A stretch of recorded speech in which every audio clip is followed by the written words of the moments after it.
Hey, so this is Andy from Able Training Support Limited. It's been a little while since I put a video together, so I've been doing some work recently. I'm at the moment I'm putting together a full book on the Able Target model. It's quite a lengthy process. It's coming in up to the end of the first year of a long process of my studying and writing, and I've got somebody supporting me in the writing, and we're slowly putting together. It's going to soon be a point of cutting it down rather than building it up because we're at quite a number of pages at the moment. So it's going really well, but I was doing a little section on it, which I thought actually that would make quite an interesting vlog subject, because it's quite an interesting title, I think you would say, is The Danger of Praise. Okay. So that's what the vlog's called, The Danger of Praise. Now, in no way am I suggesting that praise is universally a bad thing in any way, but I think it's something that's overemphasized or overviewed as a positive to a certain extent. One of the things I do try and get across to groups, especially when we're looking around managing behaviour and kind of understanding other people, is that we have to understand an individual's motivation. One way I put it across is that everybody goes to the gym for different reasons. So some people go and join a gym because they want to lose weight. Some people go because they want to get fitter, or they've got a health concern. Some people want to go for the social aspect of it, to meet new people or to engage a class and have fun. So there is lots of different reasons why people may go to the gym. And if any gym kind of works on the premise that they only focused on one particular reason. So let's say it was a gym okay, we're only going to build this gym because everybody wants to come to the gym because they want to get big. They want to build their muscles. They want to be bodybuilders. Well, they would very much limit themselves as far as their customer base is concerned. That's fine if they want to specialise, but they may miss out on obviously lots of different individuals that might engage in their setting. And that's the same thing when it comes to praise. That there's this kind of universal expectation everybody should want to do things, or that praise is going to be a reinforcer. What we mean by reinforcer is something that encourages them to do it again. So parents tend to praise their children, teachers tend to praise children, bosses tend to praise their employees. And for a certain extent, for many individuals, it can. But there's a few things that fall out of that. One, if praise only works if I actually want the praise. It's only going to motivate me to repeat that behaviour you liked if I actually wanted that praise in the first place. Okay. It also only works if I actually trust and value your opinion. If I don't care what you think of me, or I don't trust you or like you, then your praise isn't going to address or adjust my behaviour in any way, because it just doesn't matter to me. It's also a case of, is it genuine, or do I perceive it that it has some kind of coercive element to it? You're only trying to do that. You're only trying to be nice to me because you want something from me. Also, if I'm being praised for something like, why are you praising me for that? It's what I do. I don't really get why you're praising that.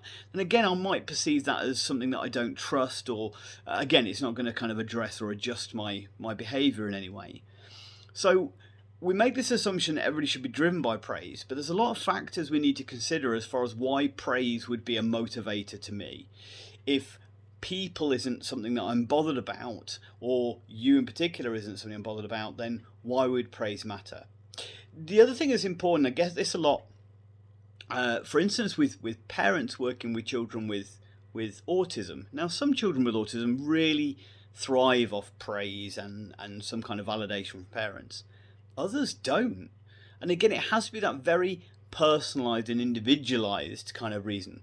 So when we're looking at praise, there's two types of reinforcers. There's what's called primary reinforcers, which are innate. So like food and certain pleasure, water, shelter, sex, they're all kind of innate drivers for behaviour, that I may do something for food, for instance. Okay, they're what we call primary reinforcer, or unconditional reinforcers.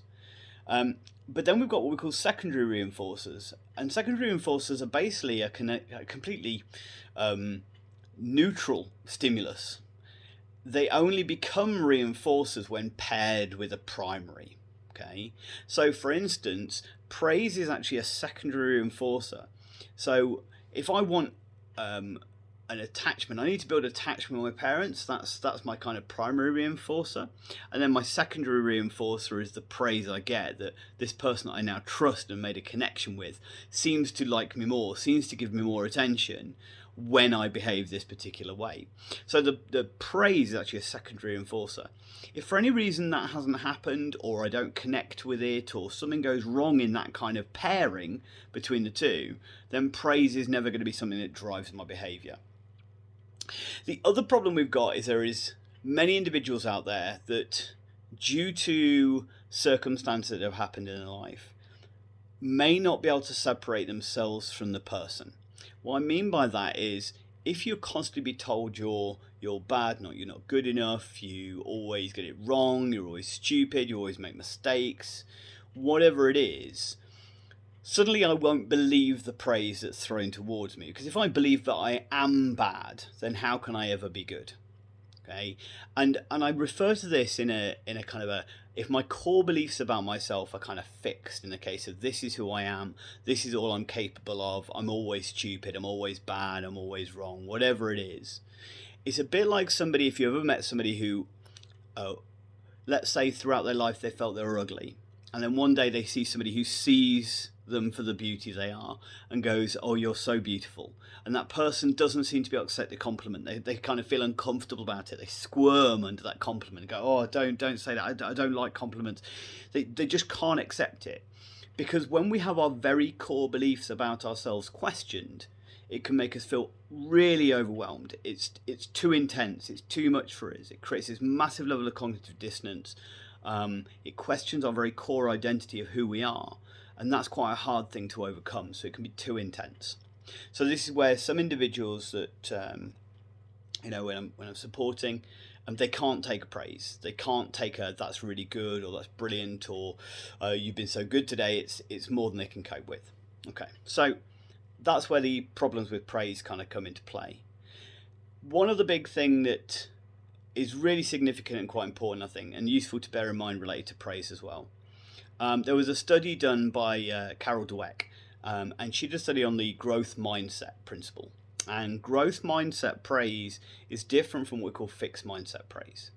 And saying that somebody is good or clever or beautiful or anything like that kind of pulls into the trap of what we call a fixed mindset thinking.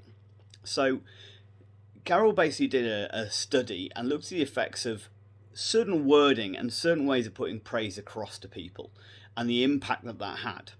And what they found is students who were offered praise rather than on their abilities and their talents, but on their efforts and strategies, worked much harder, had a higher level of resilience, and performed better than students who were praised for the fixed talents.